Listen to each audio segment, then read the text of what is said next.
Hey guys, how's it going? It's Target here. Another episode of Target's Tirades. I had a hard time deciding what was going to be my next topic of conversation. Last time we were talking about what was it? Manners? We're talking about manners?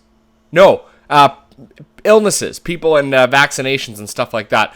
That's what we were talking about, and people's lack of vaccinations. Anyway, this time, when I wasn't sure what we were going to be doing this time, but this time we actually have fodder for our tirade, and this is EASHL, all right? Now, obviously, this has been the biggest news in the NHL, EA Sports world, probably in the last 3-4 years even. It's the biggest piece of news. It actually trended on Twitter in Canada. It was so popular. So even the guys that don't play NHL, or EASHL or whatever, they're hearing about it too. The guys that stick to their first-person shooters, they're hearing about it too, and they don't understand it either. That's the consensus on the forums. That's a consensus from what I've talked to at a number of video game stores and stuff like that. So there isn't a lot of support for it. Now, it's given me a topic to talk about, and many of you are expecting me to take a specific route with this one, but I'm actually going to take a turn with it that you guys aren't going to expect. So, if anybody from EA is watching this, all right, I'm not bashing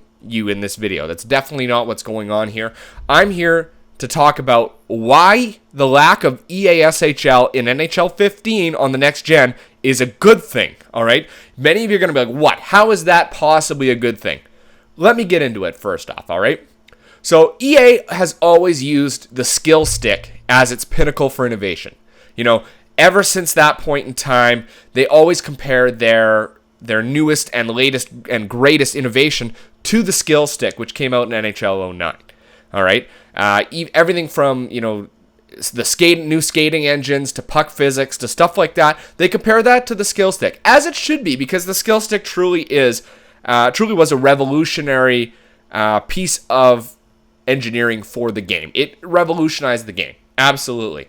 Now, obviously, I think, in my opinion, the lack of EASHL and NHL 15 is the biggest announcement since the skill stick. That's just my opinion, but I think that that's pretty valid when you think about the response that it's gotten from the community. Now, why isn't EASHL in the game this year, okay, for NHL 15? Let's take a look at that aspect first before I get into it. First off, EASHL on the next gen wasn't a priority for the game developers, which is fine. They have their own agenda, and that's fine. I understand that.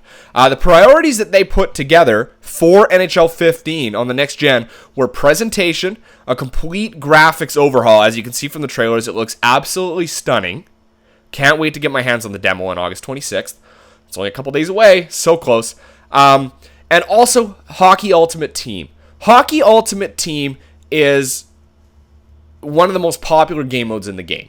Ever since FIFA started it, EA or NHL came and they copied it and said, yeah, we want to use this too, and it's been very popular. It's been very lucrative for everybody. So why were presentation and Hockey Ultimate Team priorities? Well, presentation, we're going to the next gen. We're going to the next gen. We need to make an impact. We need to have a product that looks and fits with the console and pushes it to the limit. All right. From what I've heard, the download size for NHL 15 is going to be massive. So you can expect really good things from the Xbox One and the PS4. Looking forward to that. I mean, the announcers themselves, that was something that needed to be changed. I'm pretty sure that Gary Thorne and Bill Clement only came in to record maybe a couple new lines of dialogue and some new last names. That's all they did. With the new announcers, I'm hoping to see new names. I want to see my real last name in the game. I'd like to be able to use it. I want to see if, they've actually combined some of the lists from FIFA to NHL 15. That's something that's interesting. So, obviously, presentation was in need of an overhaul. EA Sports and NHL 15, they have seriously delivered on this one. Expect this. I mean, you have achievements for watching the entire game without skipping anything. So I think that when you get into this game, you're going to feel like you're fully immersed in an NHL game, which is totally what I wanted when I was talking about changes for NHL 15. It was probably my number one, number two priorities somewhere in there because I thought that they would keep many of the game modes around. Now I have a different list. Now, why was HUT a priority? Well, like I mentioned earlier, HUT is very lucrative for everybody. All right, HUT makes NHL, EA Sports money because people buy packs, whether they're using pucks or they're using cash. EA makes money when when they use cash, and I've fallen victim to it. Absolutely, it's not really victim. You're driven by that desire to find out what's going to open in the next pack. You know, that desire is pretty great. You want to just keep opening it. I know that I have spent literally $50 just in opening packs. That's $50 that EA takes from me on top of the game itself. So right there, and I buy all my boosts too. That's something that EA is definitely getting from me too. I buy all my boosts. So I spend about another $25 there, and probably over the course of a year, probably north of $100 on HUT. Think about that money. If I'm just one person, I'm pumping out let's say $150 in revenue in HUT and EASHL and all that stuff. And then on top of that, you've got the cost of the game, which is around $60 to $70. Those are big things right there that EA is taking from me. Almost $200 for me alone, and I'm not the most committed HUT player. There's people out there that spend way more than I do. And I even give them the the season ticket. I had the season ticket right from Word 1 up until this year because I wanted to get it on the 1, so guess what I'm doing? I'm investing in EA Early Access. Why not? I like EA. I like the products they put out. Yeah, it frustrates me from time to time, but all in all, I really enjoy the products they put out in the market. All right? So, HUT, along with a number of other aspects, make them and, the puck traders more money than EASHL does. Plain and simple. At least double, if not more. All right? Now, the second reason why EASHL is in the game this year is because they ran out of time. They focused on a lot of these aspects to try and produce the best content possible, but they ran out of time porting it over to the next gen. Okay? That's exactly what happened. Whether they tell you or not, that's what's happened. Now, I understand. FIFA and Madden are a priority for EA Sports, and NHL really doesn't get much of attention. Even though playability factor of NHL is so much higher than Madden, I'll tell you that right now. Madden is start and stop, and you got guys that are always forcing the play on fourth down all the time. FIFA is a very difficult game to master. All right, even UFC is a tough game to master. NHL has that ability to pick up and play. It has that aspect to the game. It's very, very attractive to just casual players. That's the best thing about NHL. You can go as casual or as hardcore as you want with it, but EA Sports doesn't designate enough time or resources to their product. So, let's see.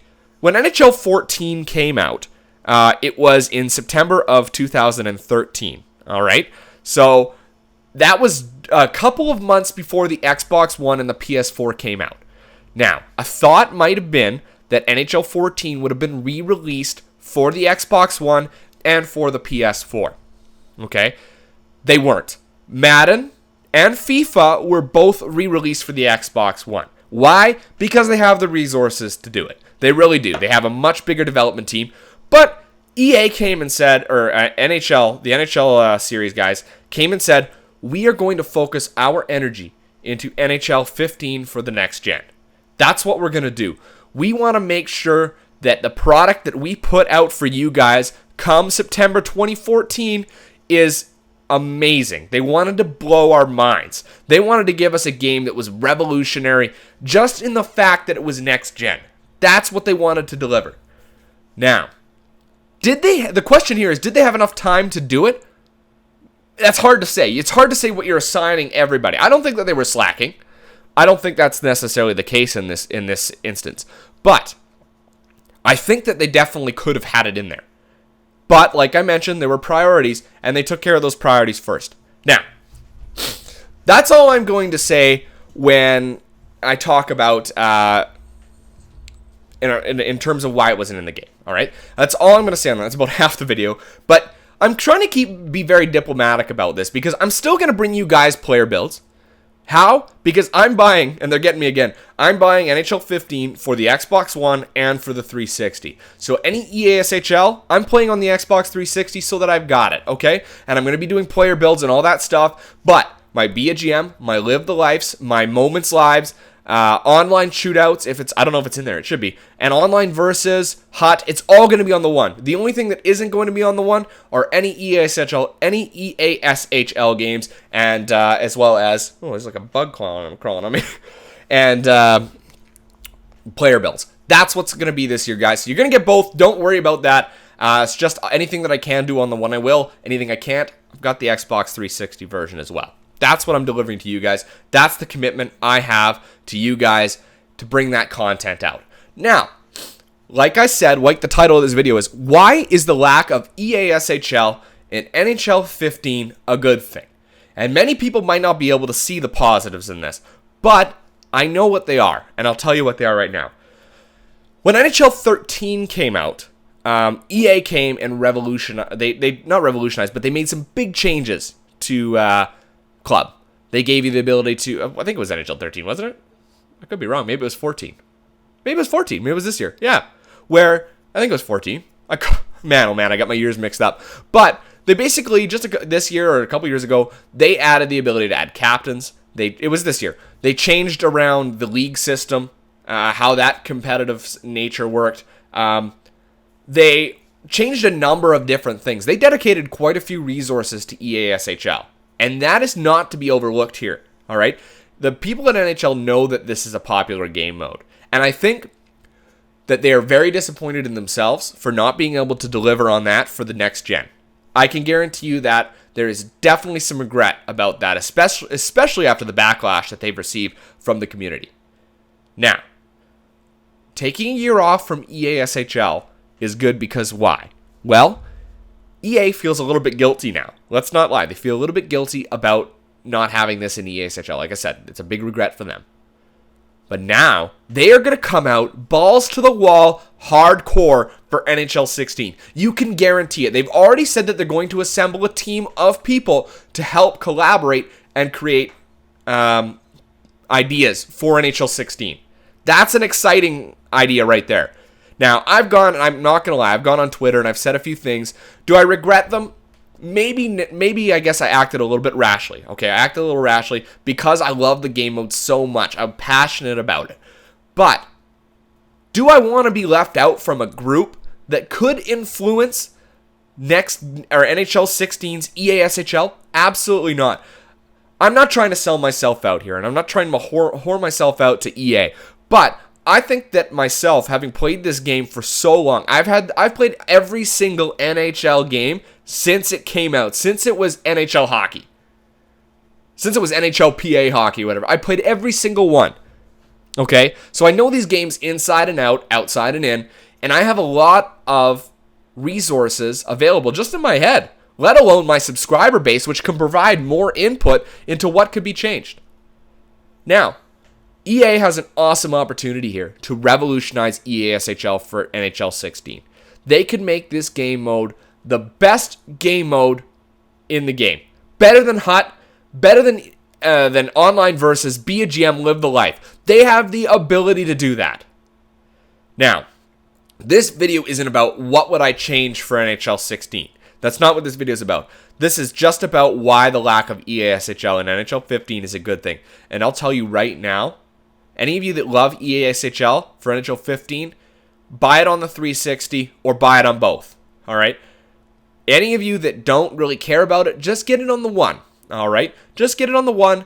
I think EA will be happy to see that dedication that people have towards the game mode, that they're willing to actually spend the money to get both. That's my opinion. I would see that if I were Sean Ramjag Singh or any of the other developers, I would say, hey, look at these guys. They love this game mode so much, they went out and bought the copy of the game twice. And I did that. I might be just a little obsessive compulsive about it, but I love that game mode. I play it all the time. It's my favorite aspect of the game. It truly is the most addicting game mode I have ever played in any game. In any game. And I used to play Call of Duty all the time, religiously. Battlefield. I'm thinking Battlefront. I get them confused. All the time. But most addictive game, EASHL. EA, you have a fantastic opportunity to make this game, NHL 16, the best game you've ever made. The best game you've ever made. Because this year you dedicated yourself to presentation, which was a huge step forward for the next gen. Step 2, give the people what they want. Give the people what they want, and that's EASHL. All right? I'm not the only person that buys boosts every year at the beginning of the year. I'm not the only one. I'm a guaranteed source of additional income, EA. Guaranteed. And you know what? I have a massive and dedicated fan base that is willing to provide fantastic ideas and thoughts towards NHL 16 and EASHL. I myself am an awesome resource for this kind of stuff, and I will be able to change that game mode like you've never seen before and make it as realistic and as dedicated and as fantastic as it possibly can. NHL 16 promises to be one of the best games that EA has ever released. That is a hard, cold fact. And I'm not kissing ass here. Any of you guys that think I'm a sellout or anything like that, that's not what this is. You guys know that I came down on him pretty hard for this decision, as did the rest of the community. This is an opportunity for EA to make a difference. And I think that they're going to take it, and they're going to grasp this and absolutely run with it. It's going to be amazing, guys. NHL 15, yeah, it's going to be inconvenient. Yeah, they let you down a little bit. But you know what? NHL 16 is going to be incredible. I don't think anybody that's playing NHL 15 or 14 now wouldn't get NHL 16. It's not that far away. It's not like, hey, we'll bring it back in NHL 20. All right? We have 1 year to wait. 1 year is not a lot of time. In that time, I will be bringing you guys in-depth tutorials from everything to shooting, passing, face-offs, body checking, plays, anything you guys want to see, I'm going to do it for you. In addition to those tutorials that I strive on bringing you guys every year, I have the most viewed tutorial for NHL 14 on all of YouTube. The NHL 14 How to Snipe. The most viewed video for NHL tutorials on YouTube. And I will continue to bring you guys that kind of high quality content, as well as simulations. You guys loved my simulation. I'm still going to do that this year. Maybe for the whole playoffs. We'll see. It was a labor-intensive video, but you know what? I'm gonna bring you guys that. I'm gonna bring you Be a Jam. I'm gonna bring you Live the Life. I'm gonna bring you Hut. I'm gonna bring you Shootouts, Versus, and of course I'm gonna bring you Player Builds and EASHL, because that's how dedicated I am to this series, and that's how dedicated I am to you guys. I want to make sure that you guys do not lose that continuity of those game modes for those people that do choose to invest in the 360 version. Whether it's the only one you buy or you buy both, I don't really care. I'm going to be there for you guys throughout this entire journey. So be patient with EA, as I have learned to be in this situation. Be patient with me, because I'm going to be delivering you guys some fantastic content. Don't forget to follow me on Twitter, guys. I'm trying to be more active there as well. So follow me there. @TargetOdd18 is that tag there. And don't forget to hashtag Target Tirades. Don't forget to send me questions for Target Talks. I love hearing from you guys. And you know what? It's just going to be a fantastic year. Let's keep our noses up. Let's keep our chins in the air. This is going to be a great year, guys. We're going to make it work, okay? So, I'll leave it there. That's enough rambling about this. Man, I'm getting goosebumps for NHL 16. It's crazy. And it's not even, NHL 15 is not even out. We don't even have the demo yet, for God's sake. All right, guys. So, leave it there. Until next time, I'm Target Audience. And I'll catch you guys out on the ice.